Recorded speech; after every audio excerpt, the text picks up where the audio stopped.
बहुत से लोग घर में ठाकुर जी को रख तो लेते हैं, लेकिन जिस तरह से विधिवत उनकी पूजा होनी चाहिए वैसा नहीं करते हैं। आप यदि ठाकुर को घर में रखो तो जैसी आपकी आवश्यकताएं हैं वैसी आवश्यकता ठाकुर की भी है, ये मान करके आप उनकी सेवा घर में करें। अन्यथा परमात्मा को कोई आवश्यकता नहीं है। परमात्मा तो आपके भाव के अधीन है। आप परमात्मा को बालक बनाओ तो परमात्मा बालक है, परमात्मा को पिता बनाओ तो परमात्मा पिता है। परमात्मा को जैसा आप मानो परमात्मा वैसे हैं। लेकिन परमात्मा को आप यदि बालक मान के या विग्रह मान करके घर में रखते हैं तो उनकी अपने जैसी सेवा करना आपका दायित्व है। आपको भूख लगती है, क्या ठाकुर को भूख नहीं लगती है? आपने यदि घर में रखा है तो जिस तरह से भूख आपको लगती है आपके ठाकुर को भी लगती है। आपको प्यास लगती है कि आपके ठाकुर को प्यास नहीं लगती है? लगती है। तो आपको जिस तरह से पानी चाहिए आप अपने ठाकुर को भी पिलाओ। आपको गर्मी लगती है तो क्या आपके ठाकुर को गर्मी नहीं लगती है? अब आप तो एसी में सोते हो और ठाकुर जी के लिए पंखा भी नहीं है। इसको अर्चन कहोगे, इसको पूजा कहोगे? ठाकुर का घर में रखने का मतलब है कि अपने से भी ज्यादा ठाकुर को मानना।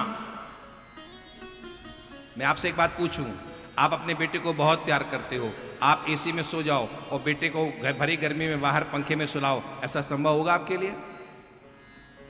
अरे हाँ ना तो बोला करो। ऐसा हो सकता है कि तुम एसी में सो जाओ और बेटे को बाहर पंखे में सुलाओ? ये तो जरूर हो कि तुम पंखे में सो और बेटे को एसी में सुलाओ, ये तो हो सकता है। लेकिन ऐसा उल्टा, ठीक उसी तरह से यदि आप बेटे को प्यार करते हो और बेटे के साथ ऐसा नहीं कर सकते तो ठाकुर के साथ प्यार करते हो तो ठाकुर के साथ ऐसा क्यों करते हो? हमारे वृंदावन में एक भक्त हैं, जानते हो ठाकुर जी को गर्मी में कैसे रखते हैं? वो एसी में रखते हैं और दो दो एसी का खर्च वहन नहीं कर सकते हैं, इसलिए अपने लिए उन्होंने कूलर लगा रखा और ठाकुर के लिए एसी लगा रखा है। इसको भक्ति कहते हैं। और आप लोग क्या करते हो? यद्यपि आप देखो तो ठाकुर को कोई आवश्यकता नहीं है, लेकिन यदि ठाकुर को आप सेव्य मानते हो तो उनकी सेवा करने का आपका दायित्व है। अन्यथा ठाकुर को कोई आवश्यकता नहीं। आप क्या उनको सर्दी गर्मी लगनी है? मद भयात बात बातोयम सूर्यस्तपति मद भयात। वेद कहता है कि जिस परमात्मा के भय से ये सूर्य चल रहा है, जिस परमात्मा के भय से ये वायु चल रही है, जिस परमात्मा के भय से ये अग्नि चल रहा है, उस परमात्मा को क्या गर्मी, क्या सर्दी, क्या भूख, क्या प्यास। जिसकी एक एक रोम में करोड़ों करोड़ों ये समुद्र निवास करते हैं, ये ब्रह्मांड निवास करते हैं, उस परमात्मा को हम क्या दे सकते हैं? लेकिन भाव यदि हमारा शिव्य का है तो सेवक की तरह आपको भगवान की पूजा करनी चाहिए।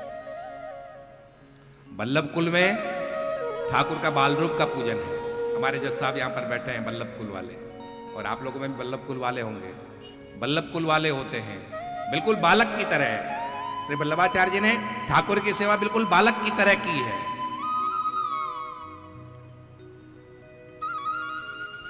ठाकुर की कैसी लीला! वल्लभाचार्य जी श्रीनाथ जी की सेवा कर रहे थे, पर्दा लगा हुआ था, श्रीनाथ जी बैठे हुए थे अपने मंदिर में और वल्लभाचार्य जी अपनी गद्दी में बैठे हुए थे। तब तक एक बंदर ने भगवान को घुड़की दी, भगवान को डराया। आप जानते हो कि बंदर कैसे डराता है? घुड़के दी तो भगवान दौड़ करके सीधे वल्लभाचार्य जी के पल्लू के नीचे जाके छुप गए। वल्लभाचार्य जी को आश्चर्य हुआ कि हनुमान जैसे वानरों ने जिनकी सेवा की वो ठाकुर और एक छोटे से बंदर के धमकाने से और डर गए, डराने से डर गए। ये क्या बात हुई? वल्लभाचार्य जी की मति थोड़ी भ्रमित हुई। तो स्वप्न में भगवान आए और स्वप्न में भगवान ने आकर के वल्लभाचार्य जी से कहा, वल्लभाचार्य यदि आप हमें बालक मानते हो तो बालक बंदर से डरता ही डरता है, और ये तुम मुझे पूर्ण पुरुषोत्तम परमात्मा मानो तो परमात्मा के आगे तो कौन टिक सकता है? तुमने मुझे बालक माना इसलिए मैं डरा।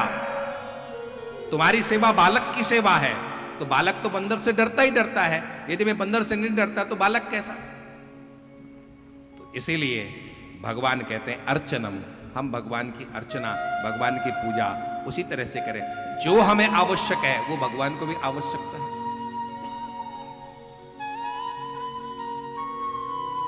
हमारे शिष्य हैं श्री श्याम जी, इन्होंने वृंदावन में हमारे मंदिर में ठाकुर जी के लिए एसी लगा रखा है। जज साहब, हमारे श्याम जी ने हाँ, वृंदावन में हमारे आश्रम में ठाकुर जी के लिए एसी लगवा रखा है कि महाराज जी हम लोग एसी में रहते हैं तो ठाकुर जी को भी एसी में रहना चाहिए।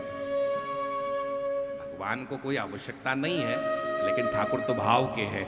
आप जिस भाव से ठाकुर के प्रति चलते हो, ठाकुर उसी भाव को स्वीकार करते हैं। वृंदावन में आप देखो, सर्दियों में ठाकुर जी को रजाई उड़ाई जाती है, ठाकुर जी के सामने अंगीठी रखी जाती है। जो भी वृंदावन के प्रमुख मंदिर हैं, चाहे वो बांके बिहारी हो, चाहे राधा वल्लभ हो, चाहे राधा रमण हो, चाहे गोविंद, कोई भी मंदिर हो, सर्दियों में ठाकुर जी को रजाई उड़ाई जाती है, ठाकुर जी के सामने अंगीठी रखी जाती है ठाकुर जी को गर्मी देने के लिए। और जब गर्मी आती है तो ठाकुर को फूल बंगला किया जाता है, फूलों की वहाँ पर सजावट की जाती है कि ठाकुर को ठंडक लगे।